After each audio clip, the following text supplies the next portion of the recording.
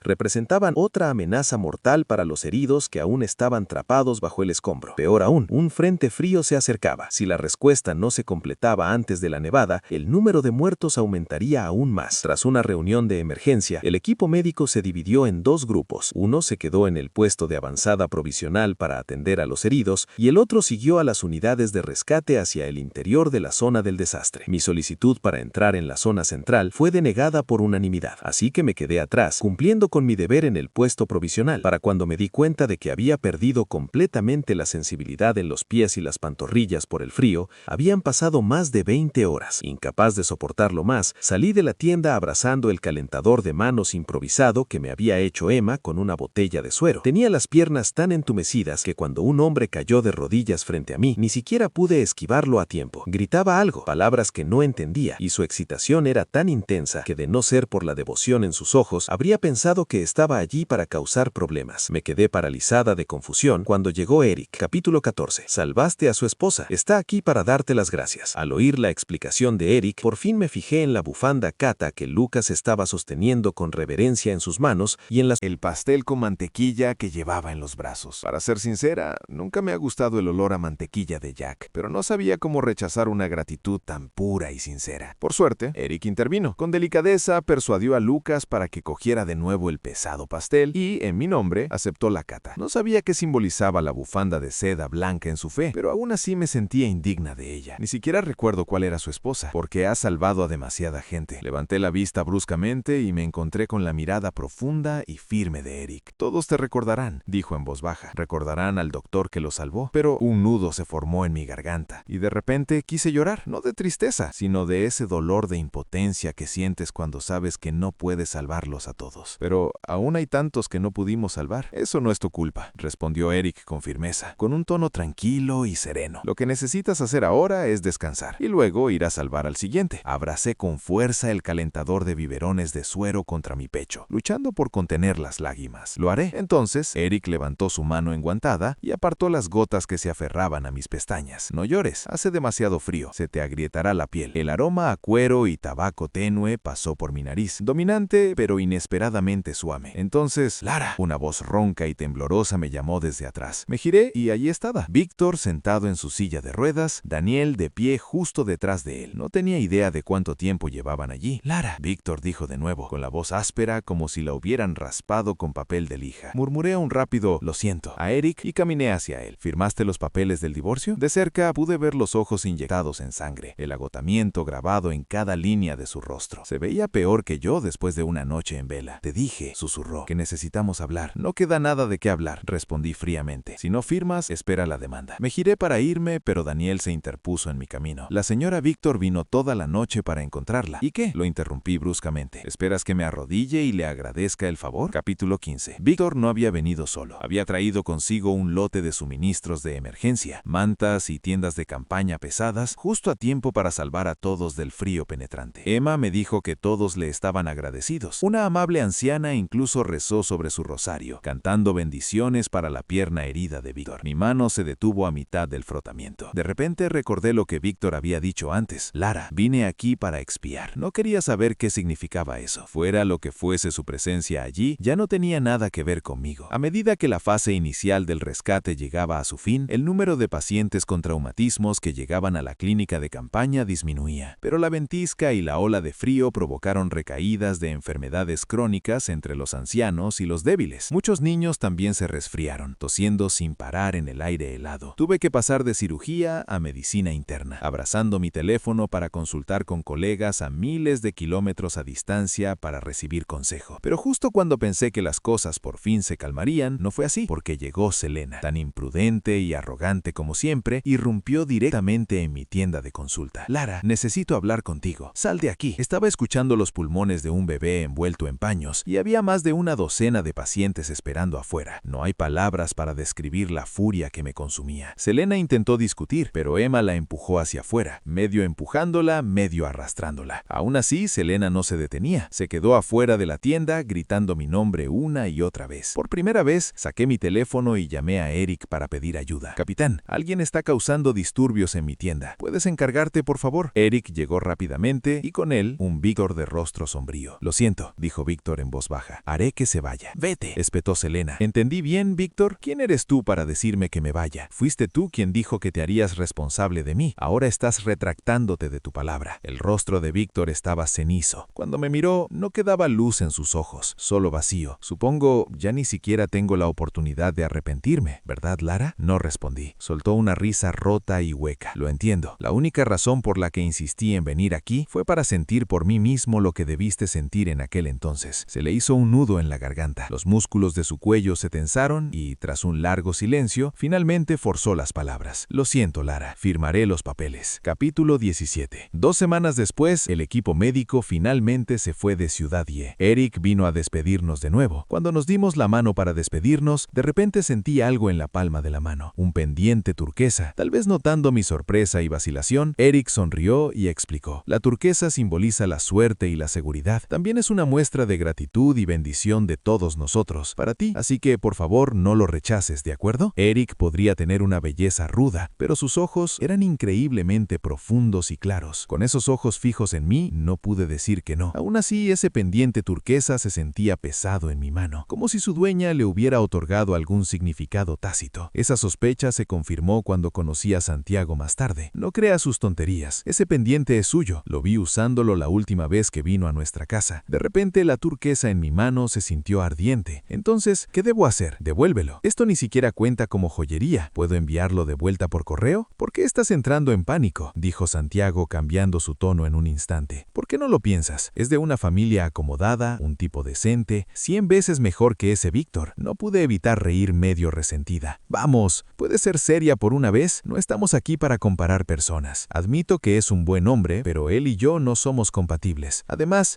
todavía no había salido de la sombra de mi último matrimonio. Pero para mi total incredulidad, Santiago apenas había prometido no hacer de Celestino para ir a decirle a Eric, déjalo. Lara dijo que ustedes dos no son compatibles. Cuando luego escuché eso del mismo Eric, deseé que la tierra me tragara entera. Lo siento, tartamudeé. No quería decirlo así. Mi hermano habla mucho. Lo siento mucho. Eric se quedó en silencio. No colgó. Justo cuando el silencio se volvió insoportable, cuando estaba a punto de hacer agujeros en mi talonario de recetas por la pura vergüenza, su voz se oyó baja y calmada. Lara, mi hermano no se equivoca. Me gustas desde hace mucho tiempo. Desde la ventana del pasillo del hospital se podían ver innumerables obras en construcción. La gente trabajaba duro para reconstruir las heridas que dejó el terremoto, pero algunas heridas nunca sanan, al igual que algunas personas. Una vez que se las echan, se van para siempre. Eric dijo que le gustaba desde hace mucho tiempo, pero después de 4 años de matrimonio con Víctor, ya no sabía cuánto amor o valor me quedaba para darle a alguien más, sin importar lo injusto que sería para la otra persona. Así que rechacé a Eric. Le dije que solo quería convertirme en la mejor cirujana que pudiera ser. Eric parecía haberlo esperado. Lara, siempre has sido excelente, dijo en voz baja. Pero si ese es tu deseo, espero que se cumpla. El pendiente turquesa que me había regalado colgaba de mi teléfono como un amuleto. Durante los turnos de noche o cuando estaba atascada escribiendo un trabajo, me encontraba mirando ese colgante azul verdoso. Sus extraños y hermosos patrones me tranquilizaban. Un día antes del año nuevo lunar, Víctor y yo finalizamos el divorcio. Tenía una rasgadura en la cara, obra de Selena. Como Víctor había cambiado los términos del acuerdo, terminé con la mitad de sus bienes. Al salir de la oficina de asuntos civiles, Selena llegó sin aliento, furiosa, y me confrontó justo delante de él. Lara, qué lista eres. No solo te llevaste la mitad de la fortuna de Víctor, sino que todavía lo tienes suspirando por ti. La antigua luz blanca de su vida se había apagado por completo. Su antigua arrogancia se había convertido en amargura y celos. Víctor, sentado en su silla de ruedas, no podía detenerla. La vergüenza y ese arañazo tan evidente le habían arrebatado toda su vieja gracia. Ya no tenía deseos de revancha, pero eso no significaba que dejaría que Selena me escupiera su veneno en la cara. Selena, lo que Víctor me dio no era la mitad de su fortuna, era un pago por esa pierna suya. Y en cuanto al por qué, tú lo sabes mejor que nadie. Epílogo. La primavera siguiente, cuando las begonias estaban en flor, publiqué mi cuarto trabajo de investigación y me convertí en el cirujano jefe asociado más joven del hospital. Y al mismo tiempo, tenía un nuevo admirador, uno de aspecto rudo y apuesto. Eric había renunciado y se había mudado a Ciudad C con la intención de iniciar su propia empresa aquí. Cuando Santiago me llevó a su cena de bienvenida, me tomó por completo por sorpresa. Pero Santiago simplemente dijo, de todos modos, ya debería haber vuelto a casa y hechose cargo del negocio. Eric rió suavemente. No tienes por qué sentirte presionado. En realidad, solo estoy aquí para